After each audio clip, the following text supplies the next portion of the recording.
In your prayers, do not babble as the pagans do, for they think that by using many words they will make themselves heard. Do not be like them. Your Father knows what you need before you ask him. So you should pray like this. Our Father in heaven, may your name be held holy. Your kingdom come, your will be done on earth as in heaven. Give us today our daily bread, and forgive us our debts, as we have forgiven those who are indebted to us. And do not put us to the test, but save us from the evil one. Yes, if you forgive others their failings, your heavenly Father will forgive you yours. But if you do not forgive others, your Father will not forgive your failings either.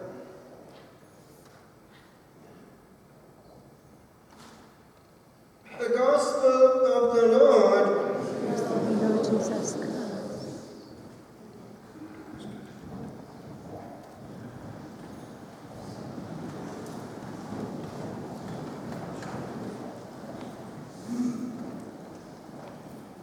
My dear friends, in the context of this early death, it might help you to learn one secret as you go through life, lest you cause suffering to your soul, which can be avoided.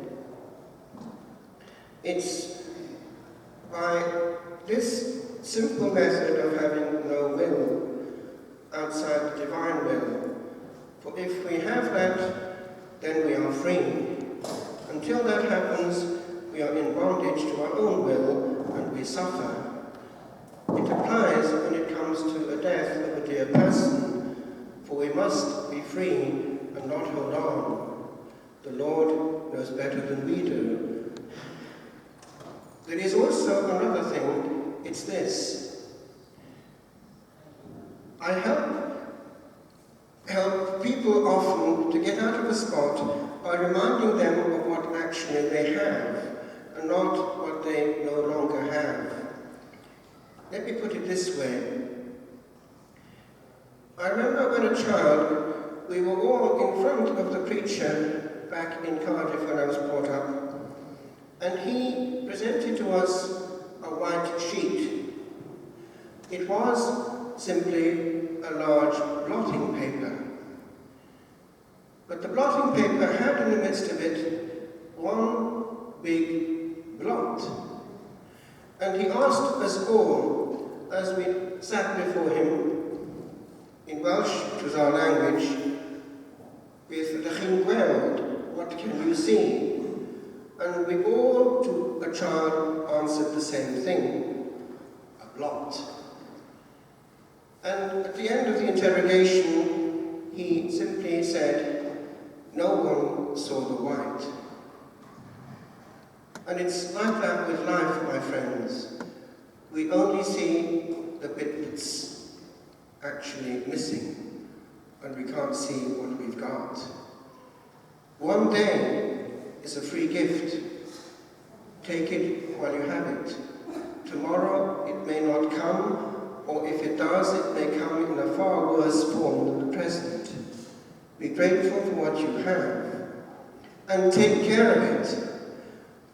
In the case of a young person who's gone, the innings is all over, and there's no coming back.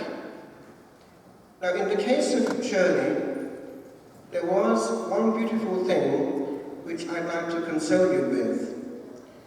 It's a death not that dissimilar to that of the two English martyrs of this day in one respect. John Fisher was the one bishop who stood out.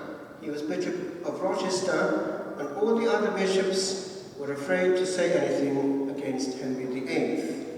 They all kept a low profile so as to survive. He spoke out. And the same was true of the other one, who was martyred not on this day as was John Fisher, in 1535, but a few days later, on the 6th of July, the great Lord Chancellor of England, Thomas More. He had served his king well, but he could go thus far and no further. He, in the Tower of London, was talking to his daughter, Meg, and he was looking through the niche of his prison, and what could he see? The first martyrs of the Reformation being carried out, attached to a hurdle, which was carried without wheels behind horses through the streets, up to the Tyburn Hill, where they would be hanged, drawn, and quartered for high treason. And you know what he said? Look, Meg, how they go, with the joy of bridegrooms going to the wedding. And he had the intuition that he'd be next. And he was afraid in his humanity and pleading for grace to be strong enough to face the torture. But, and this is where I link him with Shirley, he said to his daughter that he was free in his conscience. He was at peace, and therefore they could do with him what they wanted. Was that the case with the other bishops, actually, who refused to say anything? Were they at peace? Were they free? They might have got their freedom politically, but was their conscience at peace? So too with regard to Shirley. When she was petering out, she was in the divine will. She was accepting what was ahead, and that's important. She was accepting the divine will and wedding it positively, and she was at peace. Therefore, she had far more than many a glorious person in this world who has all the limelight and all the success and all the attention even of the public, because her conscience was free and at peace. And you know what she said as I was leaving her bedroom?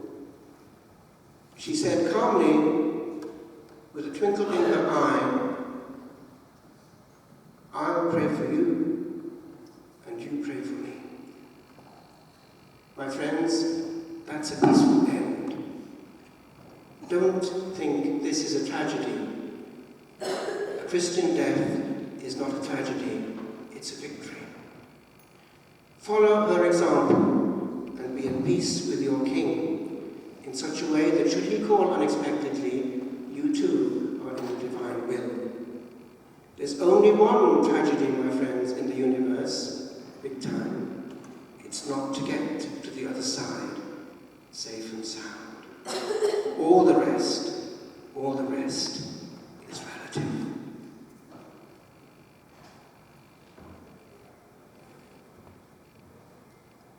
Fly, good angel.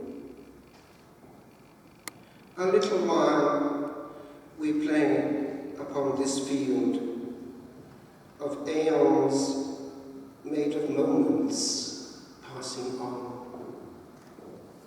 And beauty of an hour, its power shall yield to but a second's force, and all is gone tomorrow in a day that bade it not ere hither come.